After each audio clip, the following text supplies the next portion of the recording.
এখন নাকি প্লেনের টিকিট কাটলে সিট পাওয়া যায় না, 4000 টাকার টিকিট, এমন তো না প্লেনে দাঁড়িয়ে দাঁড়িয়ে যাওয়া যাবে। এসবিআই এটিএম আর এদিকে হচ্ছে পাঞ্জাব ন্যাশনাল ব্যাংকের এটিএম। এখানকার এয়ারপোর্টের নাম হচ্ছে মহারাজা বীর বিক্রম হাওয়াই আড্ডা। প্রসেসটা বলে দিই, 25 মিনিট আগে গেট বন্ধ হয়ে যাবে, আর ঢুকতে দেবে না। মাস্ক না থাকলে মাস্ক কিনতে বলবে। ফ্রি সিটের ব্যাপারটাও আমি কনফার্ম করলাম। স্টার্ট করে পৌঁছে গেলাম। যেহেতু দিওয়ালি আসছে, কলকাতা শহরে দারুণ ভিউ আসছে।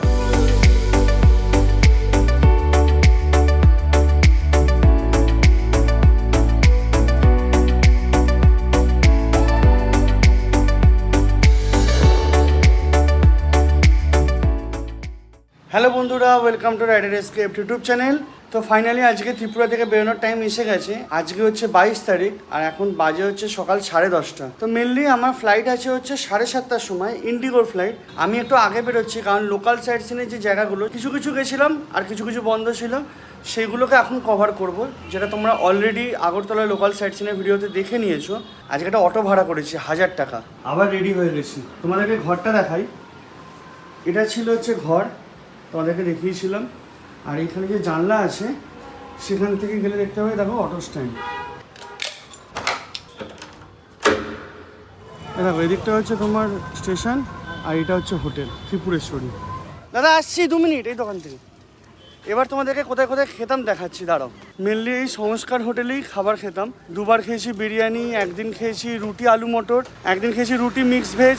ভালো খাবার, নো ডাউট ভালো, দামও বেশ রিজনেবল, কোয়ালিটি ভালো। সকালবেলা করে বিকেলবেলা করে এই হোটেল থেকে এখানে বেরোতাম, বেরিয়ে এখানে চা খেতাম। আর এখানে পুরি সবজিও পাওয়া যায়, ওটাও খেতাম 20 টাকা করে। 3 পিস কচুরি, আলু ঘুগনি দিয়ে তরকারি, পুদিনার চাটনি আর একটা পাঁপড় ভাজা। আর তোমরা চাইলে এখান থেকে ভাত খেতে পারো।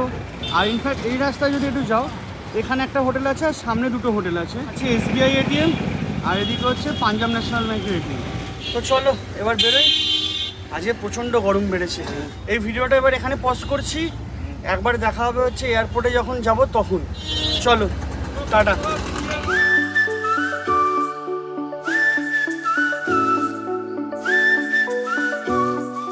এই জাস্ট আগরতলা সাইট সিনের ভিডিওটা শেষ করলাম। তোমরা যদি এই রিট্রিট সিনেমানি বা ফ্ল্যাগ ডাউন সিনেমানিটা না দেখে থাকো, তাহলে উপরের আই বাটনে এখানে লিঙ্ক পাবে, ওই ভিডিওটা দেখে নিও। এবার আমরা যাব হচ্ছে এয়ারপোর্ট। ওখানে গিয়ে 7:30টার ফ্লাইট আছে ইন্ডিগো। এই ফ্লাইটের টিকিটটা আমি কেটেছিলাম 2-3 দিন আগে। আমার পড়েছিল হচ্ছে 4000 টাকার মতো, 3870-17 এরকম একটা কিছু হবে। এখন নাকি প্লেনের টিকিট কাটলে সিট পাওয়া যায় না। ওয়েব চিকেনের জন্য বারবার ধরে মেসেজ আসছে 2 দিন ধরে। একটাও ইন্ডিগোর ওয়েব চিকেনে ফ্রি সিট অ্যাভেলেবেল নেই। মিনিমাম 99, মিডিলে তাও 3টে অ্যাভেলেবেল আছে। আর উইন্ডো 150, 1200, 350, এমনকি একদম সামনেটা 1500, যেটা তো নর্মাল, ওটা থাকেই। লাস্টে 150 টাকা দিয়ে 29F ডান দিকের একদম পেছনের রোয়ের আগের রোয়ের জানলা বুক করলাম। মানে যত দিন দিন যাচ্ছে না, কোভিডের পরে এই এয়ারলাইনগুলো পাগল হয়ে যাচ্ছে। টাকা কীভাবে খেচ্ছে ভাবো। 4000 টাকার টিকিট, এমন তো না প্লেনে দাঁড়িয়ে দাঁড়িয়ে যাওয়া যাবে। তাহলে তুমি সিট অ্যালট করছো না কেন? আর নাহলে তুমি সিটটা ম্যান্ডেটারি করে দাও, অপশনাল রাখছো কেন? অটো সিলেক্ট হবে, আর নাহলে তুমি টাকা দিয়ে পেমেন্ট করে সিট সিলেক্ট করে নাও। কিছু তো সিট ফ্রিতে থাকবে, আগে তো মিডলগুলো ফ্রিতে থাকতো। তো চলো এবার অটো দাঁড়িয়ে রয়েছে, এবার অটোতে করে সোজা যাবো হচ্ছে এয়ারপোর্ট। আর ঠিক এইখানটা হচ্ছে ভারত বাংলাদেশ বর্ডার। আখাউড়ার এক্সপিরিয়েন্সটা কিন্তু দারুণ। এসো কিন্তু, আর জোরে জোরে জয় হিন্দ আর বন্দে মাতরমটা বল। হেভি সুন্দর এক্সপিরিয়েন্স হয়েছে, দারুণ দারুণ। এয়ারপোর্ট এখান থেকে 11 কিলোমিটার। এবার তাড়াতাড়ি করে ওখানে পৌঁছে বড় ব্যাগটাকে দেবো, একটুখানি শান্তিতে বসবো, তারপরে ফ্লাইট ধরে কলকাতা।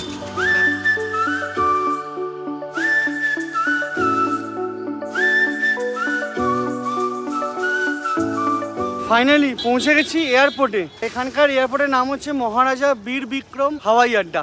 তোমাদের একটা কথা বলে দিই, এখানে কিন্তু অ্যারাইভাল আর ডিপার্চার হয়েছে পাশাপাশি। আমাদের যেমন কলকাতাতে ওপর নিচে রয়েছে, এখানে কিন্তু পাশাপাশি। যখন আসবে তোমাদের সাথে যদি বেশি লাগেজ থাকে, তাহলে গাড়ি নিয়ে ভেতরে ঢুকতে পারো। অটোর জন্য 30 টাকা পার্কিং, গাড়ির জন্য হয়তো 50 হবে। আর না হলে তোমরা গেটে নেমে গিয়ে ওখান থেকে জাস্ট 1 মিনিটের হাঁটা ভেতরে ঢুকে আসতে পারো, ওটা বেটার। চলো তাহলে এবারে ডিপার্চারে ঢুকি। ঢুকে তোমাদেরকে ভেতরে এয়ারপোর্টটা দেখাই, প্লাস প্রসেস কী আছে বলি, চেক ইন করি। একবারে যেখান থেকে ফ্লাইট ছাড়বে ওখানে গিয়ে দেখা হবে। চলো।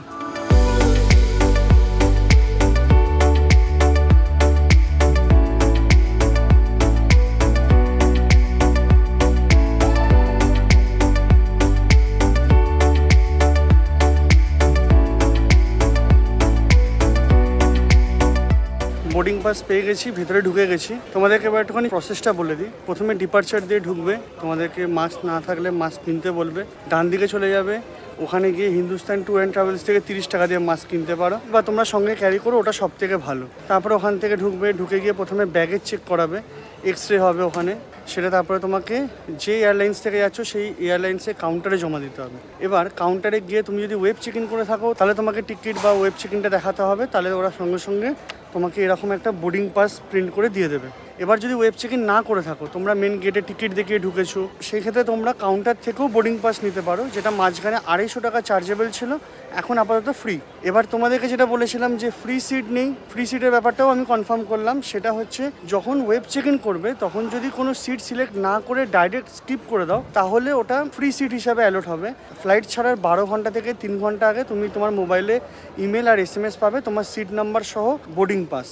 তারপর তোমরা দেখবে সিকিউরিটি চেকিং কোথায় হচ্ছে, ওটা আমি তোমাদেরকে দেখাতে পারলাম না, কারণ ওটা একটা সিকিউর জিনিস, তো ওটা পসিবল না। ওখানে গিয়ে তোমরা যত ইলেকট্রনিক্স জিনিস আছে, belt, purse, power bank, mobile charger, in fact যদি কয়েন থাকে কয়েন, এগুলো সব বার করে তোমাকে ট্রেতে রাখতে হবে।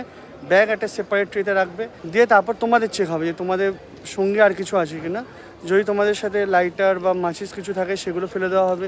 তারপরে যখন চেক কমপ্লিট হয়ে যাবে, ব্যাগে জিনিসপত্র ভরে ভেতরে তুমি আমার মতো এরকম একটা জায়গায় চলে আসবে। আর আমার ক্ষেত্রে এটা হচ্ছে গেট নাম্বার 5, মানে এটা হচ্ছে ওপরে। আর তোমরা যখন ওখানে চেকিং করে ঢুকবে তখন দেখবে ওখানে লেখা থাকবে যে কোন গেট কোন দিকে আছে, সেই অনুযায়ী তোমরা এদিক ওদিক করতে পারবে। তোমরা একটা জিনিস মাথায় রাখবে, যখন তোমরা এখানে আসবে গেটেই এসে বসবে, কারণ 25 মিনিট আগে গেট বন্ধ হয়ে যাবে আর ঢুকতে দেবে না। আর সেকেন্ডলি এখানে ওয়াশরুম, ড্রিঙ্কিং ওয়াটার এগুলো সব তো পাবে। তোমাদেরকে একটা কথা বলতে ভুলে গেছিলাম, যখন ডিপারচারে মেন গেট থেকে ঢুকবে তখন তোমাদেরকে কিন্তু টিকিট বা ওয়েব চেক ইন করা থাকলে বোর্ডিং পাস মোবাইলে দেখাতে পারো, প্রিন্ট আউট দেখাতে পারো, কোনো অসুবিধা নেই। প্লাস তোমাদের আই কার্ড লাগবে। লাগেজ চেক ইন করবে তখনও সেম লাগবে। যখন তোমরা সিকিউরিটি চেকে আসবে তখন বোর্ডিং পাসটা হাতে রেখে দেবে। প্লাস যখন তোমরা ফাইনালি গেট নাম্বার দিয়ে তোমরা বাসে করে গিয়ে ফ্লাইটের দিকে যাও বা ইনফ্যাক্ট বে দিয়ে যাও, তখনও কিন্তু তোমাদেরকে ফাইনাল একবার বোর্ডিং পাস চেক করবে। আর যদি তোমাদের খাবারের কথা বলি, নো ডাউট এক্সপেন্সিভ জায়গা, এক্সপেন্সিভ প্রচণ্ড খাবার। সিঙ্গারার দাম হচ্ছে বোধহয় 60 টাকা না 80 টাকা, ভেজ প্যাটিস বোধহয় 130 টাকা। যদি দরকার পড়ে খেতে পারো, কারণ অবভিয়াসলি এটা একটা এক্সপিরিয়েন্স, নো ডাউট। আর যদি ছোটো ফ্লাইট হয় তাহলে খেয়ে ঢুকো বা বাইরে বেরিয়ে খেও, ওটা better.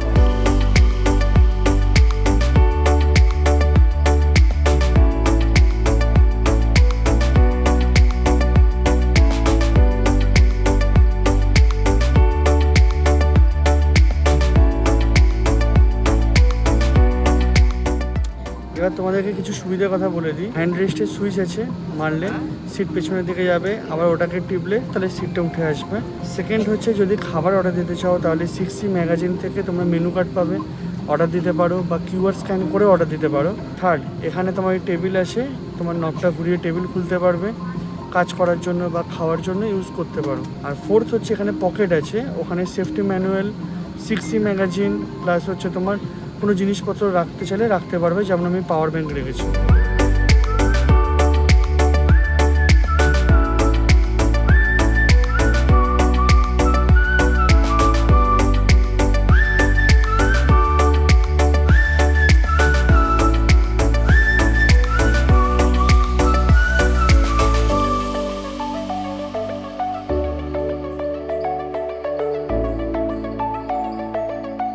Have attention please, we have arrived in Kolkata. You are free to use your mobile phones now. Finally পৌঁছে গেছি কলকাতা। অ্যাকচুয়ালি ফ্লাইট টাইম ছিল মোটামুটি আধ ঘন্টা মতো। এই এক্সপিরিয়েন্সটা অদ্ভুত, মানে ফ্লাইটটা টেক অফ করলো, আমি একটা ভিডিও ডাউনলোড করে রেখেছিলাম 15 মিনিটের বোধহয়। ভিডিওটা শেষ হলো, অ্যানাউন্স করলো যে আমরা এবার ল্যান্ড করা শুরু করবো। স্টার্ট করে পৌঁছে গেলাম। আর ওপর থেকে ভিউটা, যেহেতু দিওয়ালি আসছে, কলকাতা শহরের দারুণ ভিউ আসছে। আমার তো রাতকানা, অতটা ভালো আসেনি। কখনো যদি তোমরা ট্রাভেল করো বা কখনো যদি আমি ভালো কোনো মোবাইল বা ক্যামেরা কিনি তোমাদেরকে দেখাবো। আমাদের প্রিয় ভাই বন্ধুদের বাংলাদেশ, ওটাও দেখতে বেশ ভালো লাগছিলো। বাংলাদেশে উপর দিয়েই আসি। চলো এবার তাহলে লাগেজটা নিয়ে বাইরে বেরোই, তারপরে ভিডিওটা এন্ড করবো।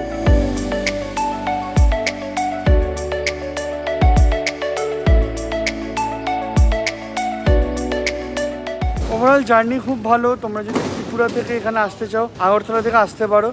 আর নতুন এয়ারপোর্ট 1 বছর হয়েছে, কিছু কিছু খামতি আছে, তো আশা করছি ওগুলো মেকআপ হয়ে যাবে কিছুদিনের মধ্যে। চলো তাহলে এবার এখানেই ভিডিওটা শেষ করি। যদি তোমাদের ভিডিওটা ভালো লাগে তাহলে লাইক করো, শেয়ার করো, আর চ্যানেলটাকে সাবস্ক্রাইব করে নিও। আর যদি তোমাদের কোনো মন্তব্য থাকে বা প্রশ্ন থাকে অতি অবশ্যই কমেন্টে জানাবে। আর যদি ভিডিওটা ভালো না লাগে তাহলে ডিসলাইক করো, কোনো অসুবিধা নেই। চলো আজকের মতো এইটুকুনি, দেখা হবে আবার অন্য একটা কোনো জার্নিতে। ততদিন অবধি টাটা।